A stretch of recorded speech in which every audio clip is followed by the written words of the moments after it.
परिचय कराने में, शास्त्रीय पद्धतियों से परिचय कराने में काशी का बहुत बड़ा योगदान रहा है।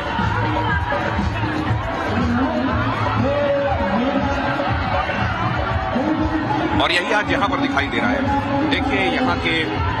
लोगों का अपने सांसद को, अपने प्रधानमंत्री को, अपने चहेते को वेलकम करने का तरीका देखिए। वैसे तो प्रधानमंत्री नरेंद्र मोदी का रोड शो देश में आज जहां भी आप देख रहे हैं चुनाव के मौसम में,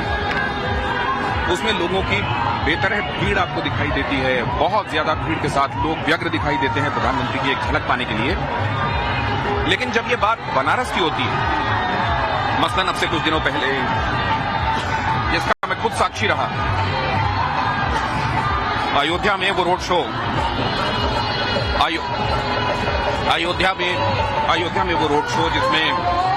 प्रधानमंत्री नरेंद्र मोदी को वेलकम करने के लिए लाखों की तादाद में लोग जुटे थे। और यहां देखिए महिलाओं को देखिए,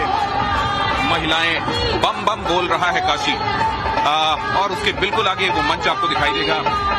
जहां पर आरती प्रज्वलित है और प्रधानमंत्री नरेंद्र मोदी को वेलकम करने के लिए यहां पर देखिए थोड़ी थोड़ी दूर में सजाए गए ये मंच देखिए, थोड़ी थोड़ी दूर में यहां पर सांस्कृतिक कार्यक्रमों को आयोजित किया जा रहा है। प्रधानमंत्री नरेंद्र मोदी जिस पैशन के साथ बनारस से अपना जुड़ाव महसूस करते हैं, अगर आपने टाइम्स नाउ भारत के इंटरव्यू को देखा हो जो लोगों के बीच में खासा चर्चित रहा, जब प्रधानमंत्री नरेंद्र मोदी से बात की गई थी बनारस से, काशी से उनके जुड़ाव के विषय में, तो आपने देखा होगा वो भावुक हो गए थे और यहां तक कि वो कुछ देर के लिए उनका गला रुंध गया था और वो कुछ बोल नहीं पाए थे। तो जिस तरीके से वो काशी के साथ जुड़ाव महसूस करते हैं, जिस तरीके से वो काशी को लेकर भावुक हो जाते हैं, अगर यहाँ की जनता को आप देखें तो उससे कम भावुक या उससे कम पैशन और इंटेंसिटी के साथ प्रधानमंत्री नरेंद्र मोदी को वो चाहते हो, ऐसा बिल्कुल नहीं। यहाँ पर प्रधानमंत्री नरेंद्र मोदी को लेकर कहीं ज्यादा प्यार दिखाई देता है। ऐसा नहीं कि देश के दूसरे कोने में, दूर दराज के हिस्सों में प्रधानमंत्री के लिए वो प्यार नहीं है, लेकिन अगर कोई पैमाना है उसे नापने का, उस प्यार को अगर फैदम किया जाता है, नापा जा सकता है, तो अगर आप काशी में है, यहाँ का वाइब्रेंस देखकर प्रधानमंत्री के लिए, यहाँ पर उनकी दीवानगी देखकर, क्रेज देखकर, पैशन देखकर आपको ये अंदाजा लग जाएगा कि नरेंद्र मोदी का काशी के साथ और काशी का नरेंद्र मोदी के साथ जो जुड़ाव है वो अनुपमेय है। उसके लिए कोई उपमा ऐसा नहीं लगता कि कोई आप दे सकते हैं मौजूदा वक्त में जो लोगों को एकदम से बता पाए कि देखिए उस सरीखा कोई स्नेह है, ये अपने आप में अद्वितीय है। और यहाँ देखिए अब प्रधानमंत्री नरेंद्र मोदी का काफिला धीरे धीरे आगे बढ़ता हुआ, प्रधानमंत्री नरेंद्र मोदी लोगों का अभिवादन स्वीकार करते हुए, निश्चित रूप से प्रधानमंत्री के लिए भी ये वैसे तो बनारस में प्रधानमंत्री नरेंद्र मोदी का मौजूद होना किसी भी मौके को प्रधानमंत्री नरेंद्र मोदी की मौजूदगी बहुत खास बना देती है।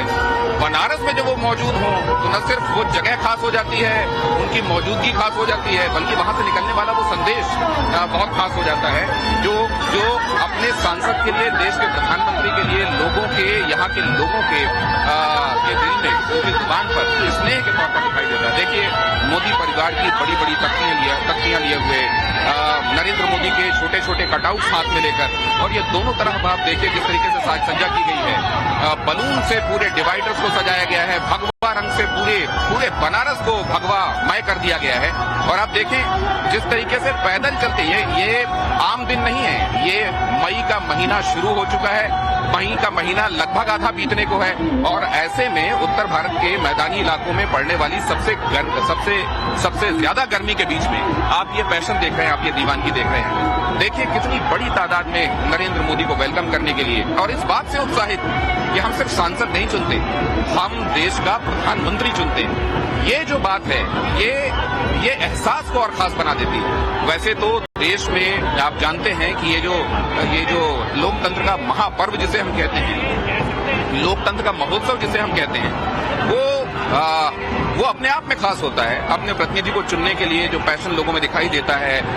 अपनी अपनी बातों को लेके, अपनी अपनी विचारधाराओं को लेके लोगों में जो इंटेंसिटी दिखाई देती है, वो हमने देखा है कि स्वतंत्रता के बाद से हर गुजरते चुनाव के साथ वो बढ़ी है। लेकिन जब से प्रधानमंत्री नरेंद्र मोदी हेल्म में आए हैं, तब से वो पैशन हर कोई महसूस करता है कि बहुत ज्यादा बढ़ा है। देश के निर्माण को लेकर, देश के निर्माण में अपना से रखने को लेकर, अपनी बातें रखने को लेकर प्रधानमंत्री नरेंद्र मोदी के आने के बाद वो लोग जो जनरली ये महसूस करते थे कि हम शायद कहीं फैंस सिटर्स हैं, हम शायद अपनी भावनाओं को, हम राजनीति में अपनी बातों को नहीं रखना चाहते। बहुत सारे ऐसे लोग भी थे जो एपेथेटिक हो गए थे, जिनको ये लगता है कि हम तो देखिए हम चाहते हैं देश में विकास के संदर्भ में अपनी बातें, लेकिन हमको क्योंकि वो होता हुआ दिखाई नहीं देता जो हम चाहते हैं, लिहाजा उन्होंने भी एक तरीके की एपेथी कहीं धारण कर ली थी, ओढ़ ली थी। लेकिन अब वो लोग जो एक जमाने में मूक समझे जाते थे पॉलिटिक्स के मामले में, अपनी बातें रखने के मामले में, वो पॉलिटिक्स के मामले में, सनातन धर्म के मामले में, देश की विरासत के मामले में और देश के विकास के मामले में मुखर होकर अपनी बातें कहने लगे हैं। और जब ये पूरा का पूरा माहौल बदल रहा है तो वो जिसे चेतना की राजधानी, जिसे राष्ट्रीय चेतना की राजधानी कहा जाता है, वो जगह जहां पर विचारों के संदर्भ में कहा जाता है कि विचारों का, सकारात्मक विचारों का प्रस्थान बिंदु है, वो जगह जिसके संदर्भ में कहा जाता है कि सकारात्मक विचारों का प्रस्थान बिंदु है, अगर उसके बारे में आप बात करें, वो जगह है काशी। और काशी में जब प्रधानमंत्री नरेंद्र मोदी होते हैं, राष्ट्रीय चेतना की वो राजधानी जिसे हम कह रहे हैं, राष्ट्रीय चेतना की राजधानी, सकारात्मक विचारों के प्रस्थान बिंदु जिसे कहा जाता है, उस वाराणसी में, उस बनारस में, उस काशी में जब प्रधानमंत्री नरेंद्र मोदी होते हैं और लोगों के अंदर यह एहसास होता है कि हम सिर्फ अपना सांसद नहीं चुनते हैं, हम देश का प्रधानमंत्री चुनते हैं, वो प्रधानमंत्री चुनते हैं जिसके संदर्भ में पूरी दुनिया में चर्चे होते हैं, सकारात्मक रूप से चर्चे होते हैं, और जिसकी अगुवाई में देश नए नए कीर्तिमान गढ़ने की दिशा में आगे बढ़ा है। तो ये लोगों को एक खास तरह के भाव से, एक खास तरह के गौरव से भर देता है। और ये बात आप यहाँ मौजूद रहते हुए प्रत्यक्ष महसूस कर सकते हैं। एक बार फिर से देखिए आप प्रधानमंत्री नरेंद्र मोदी के लिए लोगों की दीवानगी देखिए, प्रधानमंत्री नरेंद्र मोदी के लिए लोगों का पैशन देखिए, किस क्रेज के साथ प्रधानमंत्री नरेंद्र मोदी को अपने बीच में पाकर, ये देखिए जिस तरीके से रोज पेटल्स, जिस तरीके से गुलाब के फूल की पंखुड़ियां प्रधानमंत्री नरेंद्र मोदी पर, उनके साथ चल रहे लोगों पर इसकी वर्षा हो रही है। तो वो सुना होगा आपने कि किस तरीके से देवता जो हैं, जब भगवान पृथ्वी पर अवतार लेते रहे हैं तो उस समय देवताओं की तरफ से आकाश मार्ग से पुष्प वर्षा होती रही है और उनके किए हुए कार्यों का अभिनंदन होता रहा है, उसकी जय जयकार होती रही है। वो हमने सुना है, भगवान के संदर्भ में सुना है, देवताओं के तरफ से पुष्प वर्षा के संदर्भ में सुना है। लेकिन जो आज के दौर में देख सकते हैं हम, वो देख सकते हैं कि बेशक वो अवतार नहीं, लेकिन उनको बहुत सारे लोग अवतार कहने से गुरेज भी नहीं करते। ये बात और है कि उसको लेकर बहस की जा सकती है। वो लोग जो विरोधी हैं, विपक्षी हैं, वो कहते हैं कि ये देखिए वो लोग हैं जो अंधभक्त की श्रेणी में आते हैं और किसी को भी अवतार बताने से गुरेज नहीं करते। ये वो लोग हैं जो किसी को भी महामानव बड़ी आसानी से मान लेते हैं। ये नहीं जानते, ये नहीं मानते, ये हाड़ मांस का शरीर है, इसकी अपनी कमजोरियां हैं, इत्यादि इत्यादि। तो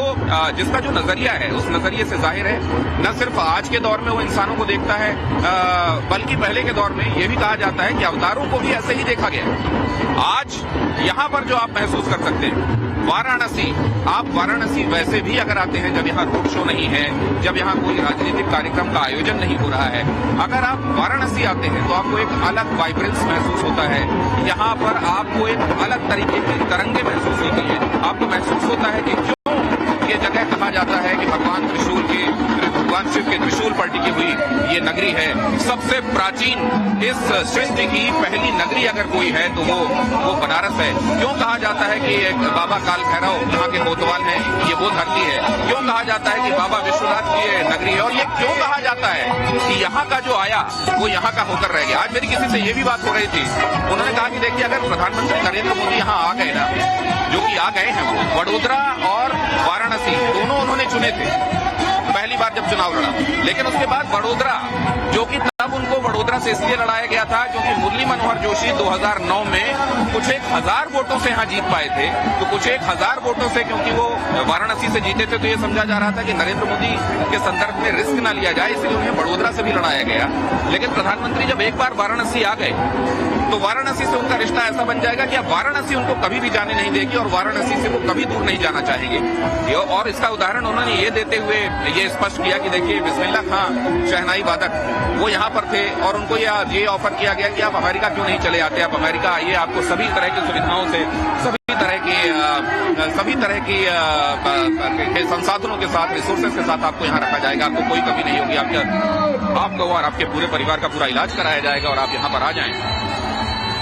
लेकिन उस समय बिस्मिल्लाह खान ने यह कहा था कि आप सब ला देंगे मेरे लिए।